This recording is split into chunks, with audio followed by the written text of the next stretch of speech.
Another banger from Puma? I think so.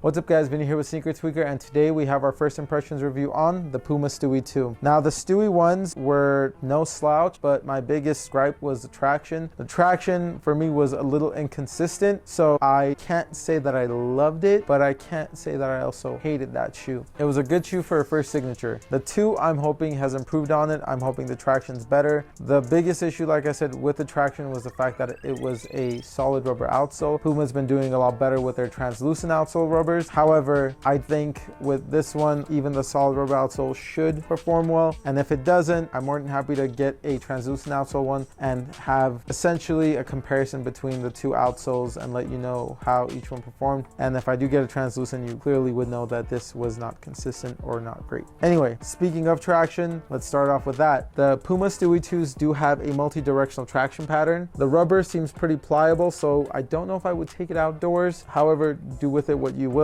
It is your shoes if you're purchasing these, and if outdoors is where you play, outdoors is where you play. Get the shoes you love, take them wherever you'd like. The pattern in itself looks like a storytelling pattern, and this to me looks like either waves or like gusts of wind. I don't know exactly what. And then you have just a bunch of, or it could be mountains or just herringbone over here. The pattern in itself goes from the midfoot to the forefoot. The heel itself looks like a lot of other Puma shoes. It's just you have some exposure for the cushion for it to expand, and then there's really no pattern to it. So don't know if this is really going to stop well, but from the midfoot to the forefoot should be good to go. As for the cushion, the Stewie 2s do have nitro foam, and nitro foam is one of my favorite cushion setups. I don't think I have a single Puma shoe that has nitro foam that's bottomed out on me. Honestly, even my Pro Foam Plus with the Clyde All Pros have not bottomed out on me. So Puma, whatever you're doing with the cushions, keep doing it. Awesome. Nitro is their flagship cushion. It's what they put in all of their flagship shoes, whether it's the signature shoes, whether it's their flagship team shoe, which is the All Pro Nitro. Keep wanting to say Clyde All Pro, but it's the All Pro Nitro. And nitro foam has got a nice bounce to it, but it also, for me, just feels like plush and bouncy at the same time. I don't know how to explain it. You just have to try it and just experience it for yourself, and then you'll know. But like I said, cushion, I have no reason to doubt that it's going to be great. Nitro has been great. It will more than likely continue to be great. For the fit, the Stewie 2s do fit true to size. I think if you're a normal foot to a narrow foot, you should be good to go. Wide footers, I would try them on in store. However, do keep in mind that these are a women's shoe, so you do have to correlate from women's sizing to men's sizing. For me, I wear a size 9, and Puma doesn't have a size 9 in this shoe for men because it translates to 10.5 in women's. And once they get to double digits, 10 and up, Puma only has full sizes. They don't do half sizes. So these technically are a 9.5. And for me, I sized up rather than sizing down. I did the same thing with the Stewie 1s, and it worked out for me as far as sizing. With this one, it's the same. Again, try them on in store, see what feels best, and get that one. For the materials and the support, the Stewie 2s do have a engineered mesh upper. It honestly feels like it's going to do great as far as performance. You're not really looking for like luxury or casual wear. So as far as performance goes, I think you're going to be good to go. You do have a lot of just support features all throughout the shoe, things that just keep it all together. And you do have this area in the forefoot that just kind of goes throughout the shoe where it looks like it lets some air out so you don't overheat. You do also have this TPU heel counter. It's not huge. It's not, I wouldn't say it's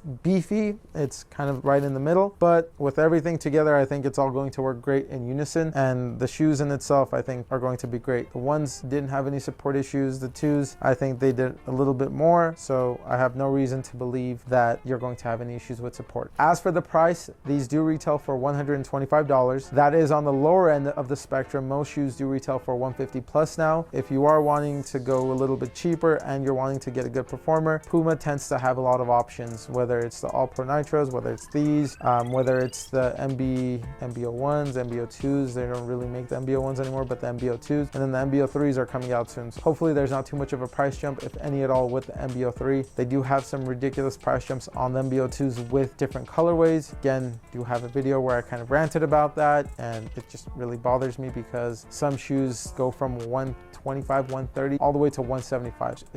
It's ridiculous, and I don't think that should be the case. Other times, like even Nike, they don't do that big of a price jump just for different colorways. I've seen them do $10, $20, but nothing crazy like that. As for the weight, these are a size, again, 9.5 in men, so keep that in mind. So these do weigh about 15.3 ounces. So that is a little bit heavier than the All Pro Nitros, but again, it is also half a size bigger. I don't think there's really more materials or anything. The only thing I can think of where that weight comes from is the extra half a size. If you guys are wanting to purchase these shoes or wanting to see how they perform, stay tuned for the performance review. Thank you guys for tuning in. Thank you for all the support. Please continue to support us in every way that you know how. We are on the road to 100,000 subscribers, so if you can help us get there, that would be awesome. And once we do get there, we are going to do sneaker giveaways, whether it's hoop shoes or casual shoes, you name it, we're gonna do it. If there are any other shoes you guys would like us to review, please comment down below. For more content like this, please like, subscribe, and follow. I'll see you guys in the next one. Peace.